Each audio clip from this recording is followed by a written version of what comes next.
अस्सलाम वालेकुम फ्रेंड्स, हो गई है सुबह और मैं उठ चुकी हूँ। और आज हमारा हॉस्पिटल में चौथा दिन है।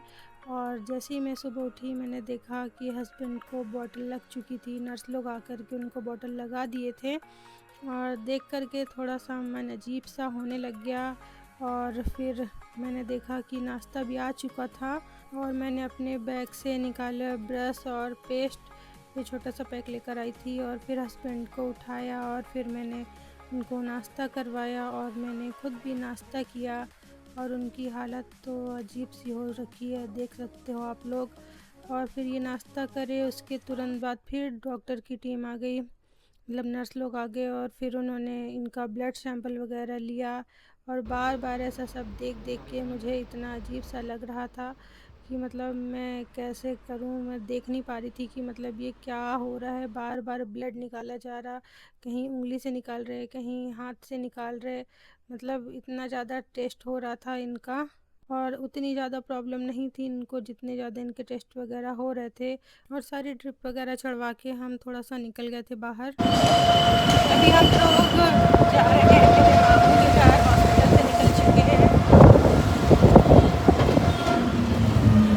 आज संडे था और डॉक्टर को रात में आना था और इन्होंने पूरी ड्रिप वगैरह सब अपनी कंप्लीट करवा ली थी। और इनको तबीयत थोड़ा गड़बड़ लग रही थी तो इसलिए से हम थोड़ा निकल गए थे। हमारे एक मामू रहते हैं यहाँ पे रायपुर में, तो हम उनके घर जाने के लिए निकल चुके थे। वो बोले कि थोड़ा सा यहाँ पे आ जाओ और मैंने कहा हस्बैंड को कि आप चलोगे तो आपको थोड़ा अच्छा लगेगा, क्योंकि आप 4 दिन से बिल्कुल ऐसे पड़े हुए हो बेड पे। अब हम मामू के घर से जब वापस आए उसके बाद रात में क्या हुआ कि इनकी तबीयत गड़बड़ लगने लग गई। एक बॉटल लगी थी इनको, मुझे लगा कि कहीं उस वजह से तो नहीं हो रही। और इनको 2 बार जेल को अलग अलग जगह पे लग चुकी थी हाथ में ही। उसके बाद फिर अब ये बोल रहे थे कि तीसरी जगह लगाना है, नर्स लोग बोल रहे थे। मैंने बोला नहीं, अब हम नहीं लगवाएंगे। और हमको थोड़ा सा यहाँ पे कुछ गड़बड़ लग रही थी, इसलिए हमने कहा कि नहीं, अब इनकी तबीयत ख़राब हो रही है तो हमने कहा कि नहीं, अब हम नहीं रुकेंगे यहाँ पे, हम बाद में आ जाएंगे। और फिर हम यहाँ से बोले कि छुट्टी ले लेते हैं। और फिर जब डॉक्टर से हमने बात की, बहुत हमने बोला, तो फिर उन्होंने बोला कि अपने रिस्क पे जाना है तो जाओ। अब हम लोग जा रहे हैं बिलासपुर, क्योंकि यहाँ कुछ प्रॉब्लम हो गई थी, वो मैं बताऊँगी आपको बाद में। तो हमने हाथ का जल को भी निकलवा लिया है। अब हम यहाँ पे ऑपरेशन नहीं करा रहे हैं अभी फ़िलहाल। अब देखते हैं बिलासपुर जाने के बाद क्या होता है। अभी 10 बजे का बोला हुआ है यहाँ पे कि अभी हम डिस्चार्ज के पेपर बना देंगे, लेकिन अभी 10:30 से ज़्यादा हो गए हैं, मतलब 10:38 हो गए हैं। अभी तक के बोल रहे हैं कि डिस्चार्ज पेपर बनाने वाले जो हैं वो आए ही नहीं हैं। अब क्या ही कहें। और 12 बजे की हमारी बिलासपुर की ट्रेन है। अब देखते हैं कितने टाइम आ रहे हैं, क्या है। और ये है रूम जहाँ पे हम रुके हुए थे और हमने अपना बैग वगैरह सारा पैक कर लिया है। हम बस इंतज़ार कर रहे हैं कि कब ये लोग हमें डिस्चार्ज वाला पेपर बना के देंगे तो हम जा सकेंगे। ये लोग अब पता नहीं कितने टाइम देंगे। अब हम आ चुके थे बिलासपुर रेलवे स्टेशन। अच्छा हुआ कि ट्रेन थोड़ा लेट हो गई, नहीं तो नहीं मिल पाती। और फिर हमने थोड़ा सा फ्रूट्स यहाँ पे ख़रीदा। ये भैया जो हैं कुछ हेल्दी बेच रहे थे, अच्छा हुआ बिही बेच रहे थे। और इनके पास बनाना था और कुकुम्बर था, तो हमने थोड़ा थोड़ा सा लिया। और फिर इसी प्लेटफॉर्म पे हमारी ट्रेन आने वाली थी, यहीं पे हम लोग इंतज़ार कर रहे थे और भीड़ बहुत ज़्यादा बढ़ चुकी थी। और हम सोच रहे थे कि कितने टाइम हमारी ट्रेन आएगी, और फाइनली फिर हमारी ट्रेन आ गई और हम उसमें बैठ चुके थे। और लेकिन मेरी हालत बहुत ज़्यादा ख़राब हो गई थी और थोड़ा मेरी तबीयत भी ख़राब हो गई, मुझे फ़ीवर आ गया था और सर भी दुख रहा था। और मेरे हस्बैंड की भी तबीयत थोड़ा ख़राब लग रही थी, उनके पेट में सूजन आ गई थी और पेट भी उनका ना अजीब सा हो रहा था। और मुझे फ़ीवर की वजह से हाथ में और पैरों में, मतलब पैर के तलवों में बहुत ज़्यादा जलन हो रही थी। अब यहाँ पे तो मेरे पास दवाई भी नहीं थी, मात्र 2 मेरे पास गोलियाँ थी खाने के लिए, तो वो मैंने खा ली थी। उसके बाद मैंने सोचा क्या करूँ, फिर ऐसे रुमाल को मैंने इसको पानी में भिगाया और फिर मैंने इसी से ऐसे हाथ पैर में अच्छी पट्टी करना शुरू कर दी। और इससे मुझे काफ़ी आराम मिला और मेरा फ़ीवर भी मतलब काफ़ी हद तक उतर चुका था और तबीयत भी थोड़ी सी ठीक लगने लग गई थी।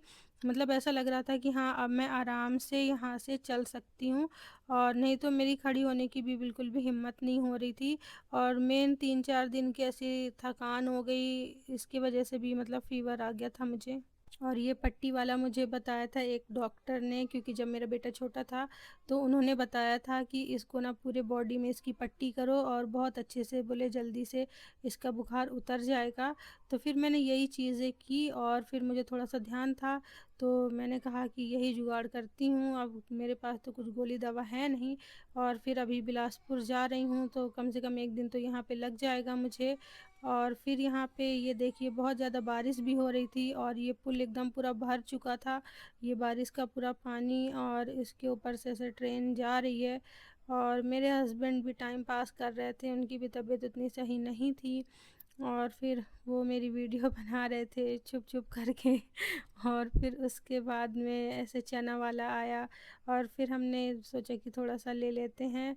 और फिर ये एक बच्चा जा रहा था, और ये ना ऐसे एक रिंग रखा हुआ था, और उसमें से ऐसे करके ऐसे निकल के दिखा रहा था सबको, और फिर उनसे पैसे मांग रहा था। तो ये चीज़ें हमने ट्रेन में एक्सपीरियंस की। और फिर आ चुका था बिलासपुर रेलवे स्टेशन। अब हमारा इंतज़ार ख़त्म हुआ, लग रहा था कितना जल्दी स्टेशन आ जाए, हम उतर जाएं बस। ट्रेन के सफ़र में ना बहुत थकाई लगने लग गई थी, और बहुत मतलब बेकार लग रहा था। और हस्बैंड की हालत ऐसी थी नहीं कि वो अभी ड्राइव करके मुझे ला सकते, और फिर हमारे साथ कोई था भी नहीं। और डॉक्टर को दिखा के हम लोग एकदम फ्री हो चुके थे। अब ट्रेन को 3 घंटे थे, तो इन्होंने कहा कि चलो मॉल चलते हैं, वहाँ पे अपना बैग रखा देंगे और थोड़ा सा घूम लेंगे, वहाँ पे शॉपिंग कर लेंगे, अगर कुछ अच्छा लगा नहीं तो वहीं पे आराम करेंगे अपन। तो हम फिर ये मॉल आ गए थे कि यहाँ पे ना एक फ़िश स्पा होता है ना, तो इन्होंने कहा वो करवा लेंगे, थोड़ा आराम मिल जाएगा।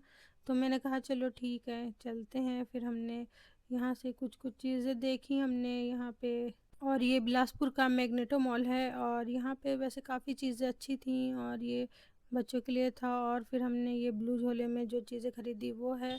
और मैग्नेटो मॉल के बाहर ही थे हम लोग, क्योंकि अब हम लोगों ने ऊबर बुक कर लिया था जाने के लिए, स्टेशन टाइम हो चुका था।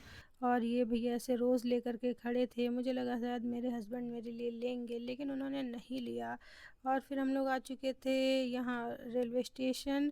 बिलासपुर में हो रही भारी बारिश।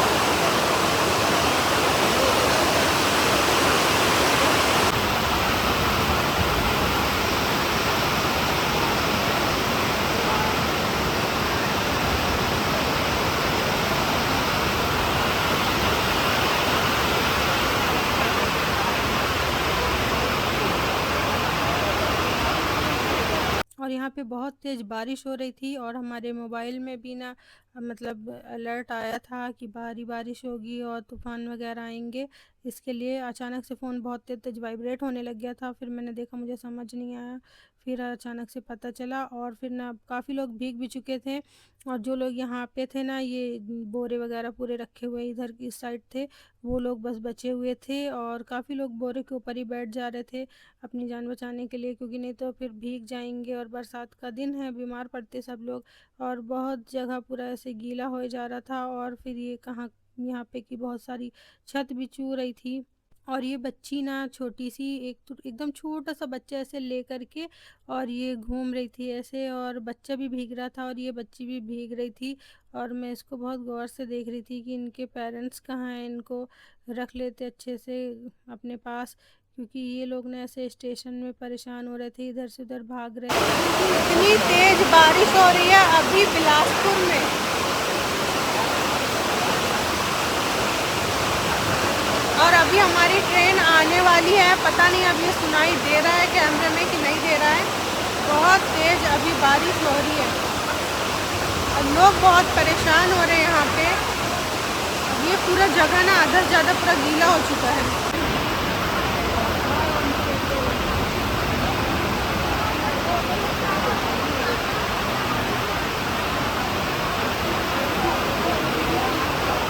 और यहाँ पर अब आ चुकी थी वंदे भारत ट्रेन, जो मैंने सिर्फ रील्स वगैरह में देखी है, और मैंने सिर्फ सुना था वंदे भारत ट्रेन के बारे में। बट बिलासपुर में जब अभी मैं थी तो मुझे ये ट्रेन देखने के लिए मिली।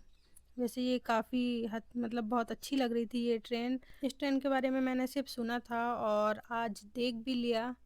और अब हम लोग अपने शहर पहुंच चुके थे और ये ट्रेन में जिसमें आए थे वो चली गई थी और भाई मेरा लेने आया था हमें। और बारिश तो इतनी तेज़ हो रही थी, बिलासपुर से लेकर के पूरे बुढ़ार तक के बहुत ज़्यादा बारिश हो रही थी।